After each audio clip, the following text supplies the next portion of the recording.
What's going on, fellow fish tank fanatics? Lots going on. We're gonna get into it. 125. I have all of my fish moved over. I still do not have CO2 hooked up. The angels I'm keeping, there's one that I just moved. She or he is a little smaller. There are the other three. They're all zebras. That one's my baby. Love that one, even though it's got like this weird growth on the side of its mouth. Maybe I can see it. But a couple zebras, they're doing good. They're a little bit smaller. They're a little bit skittish compared to our big guys, but they look fantastic. I really just like the simplicity of this tank. So that's what we got going on here. They're waiting to be fed.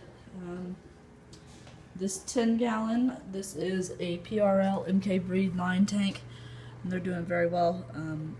They've probably tripled in size since I've got them. There is a fresh molt there, so I'm hoping I can get some buried soon, but I haven't seen any yet. We'll just keep giving it time. I'm going to add a few more leaves in here today because you can see the Indian almond leaf has been munched on. So that's what's in that tank. This tank is, well, you can see them. These are CBS. These are not PBLs. I would have liked to have gotten PBLs, but for now we'll just go with CBS. But they're doing good. I've got some really high grade ones in here. That one looks good. That one looks good. But they're doing well. I was expecting to kind of crash it, but these guys have all done very, very well for me since I've got them in. So we're just gonna keep cruising along. So, alright, that's what's going on in the 10s. 20 long. I pulled out all the substrate this week and changed it over to sand. And I put my pelvichromis back in. It is not scaped yet, as you can tell. I just kind of got plants everywhere. But the driftwood still is not wanting to sink, and until it sinks, I'm not going to be able to get a good scape that I want in. So we're just going to let it keep sitting like that, and hopefully in the next couple weeks it sinks and I can get these plants set up the way I want them to be. And now that just moved like crazy. Gosh dang it. We'll have to move it back after the video. See, now it's all popped up. But alright, that's what's going on in that 20 long. 15 rimless has had a scape too. Not really a big one. Just kind of finally moved some things around, added some manzanita. That popped out, so I'll have to put it back. I want it to go right in that hole right there. Right there. Right there, Mommy. That's what I get to hear. Where's it at? Right there. Right there. That's what my daughter always says. So, apparently it's not gonna, it's wanting to focus, but there's the female Nanochromis, which you're not gonna be able to see her. Here, maybe if I,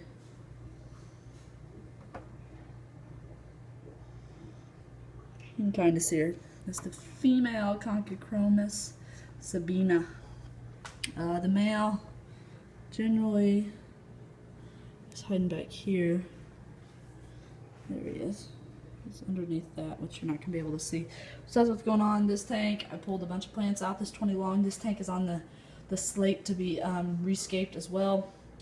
It needs quite a bit. I'm changing all the Eco Complete out for sand.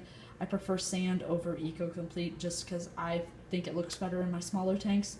So that's what's going to go on in that tank. Fluval tank.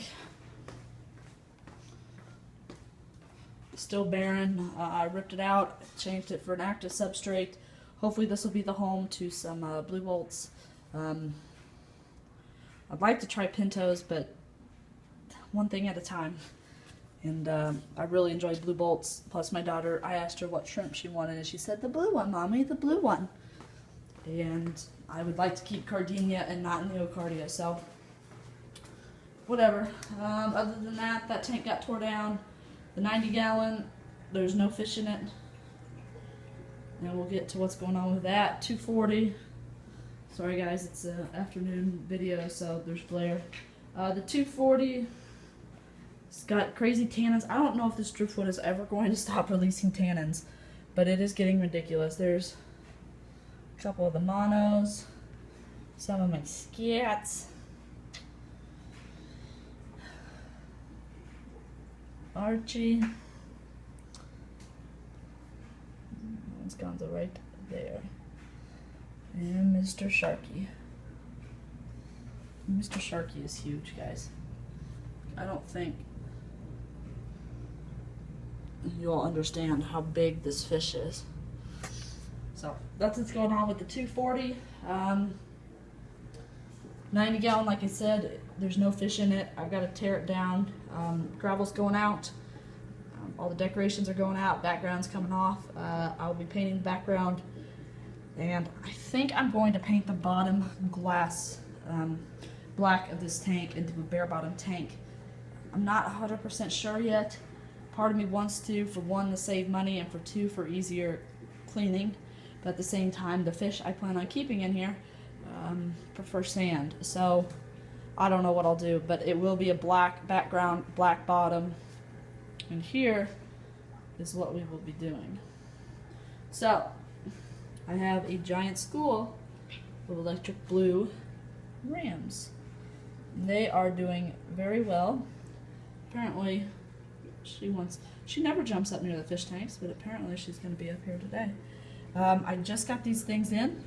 Just got them in the tank. Just picked them up from a local guy, but man, they're fantastic looking.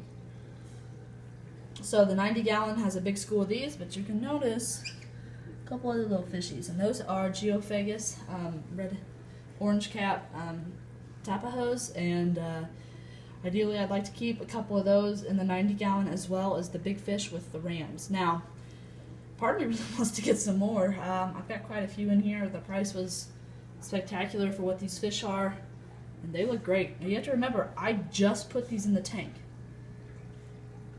I don't see anybody clamping, so that's exciting. This driftwood in here, all this manzanita, this is what will be going into the 90 gallon. This piece still doesn't want to get waterlogged. The other things that will be going in there is a lot of these boosies. And then this is full of boosies too. These are some smaller variety boosies, but yeah, that's what's going on. They look spectacular. Just like a nice splash of color, which is why I said black bottom, black background. Those fish are going to look great under a lower light. So yeah, that's what I got going on in the fish room. Em and I are hanging out. Little girl's at school. I will probably be at home with all three kids starting the end of October. Economy's in the shitter, and that means a lot of companies are laying people off, and I guess I was on the slate to get laid off since I've been out of work having a kid. So whatever, that's part of it. We'll get over it. I'll just be at home with my babies and my fish tanks, and maybe I can get something going and make a little bit of extra cash on the side to help support the family. But either way, that's what I got going on. I'm pretty bummed out. Obviously nobody likes to lose a job, but some new fish helped, especially new fish that are just this awesomely colored. And normally I wouldn't get bright flashy fish, but I know my daughter is going to absolutely love these. And these are not genetically modified. These have been line bred, so specific breeders have bred them to be this blue in color. Their offspring is blue and not, they're not like electric blue Jack Dempsey's. You don't have to breed it with the Jack Dempsey to pull out some electric blues. But man, I'm excited. These guys look great, and they're all up moving around. Just incredible. So, alright guys, I'm going to get them fed. They were on flake food. We're going to try to, I don't actually have any flakes here. I will probably have to go get some flakes. But we'll do pellets tonight, or I'll do some frozen food of some sort. But either way guys, hopefully you all liked it. We'll catch you all next time. Hopefully next time this tank will be redone and set up the way I want it to be. I just want kind of a low tech, just awesome tank with these fish. And maybe I'll get more. I don't think I have enough to have a real nice school. Look, and they're already picking. Why are you doing that? God, they're beautiful fish. Alright guys, catch you next time.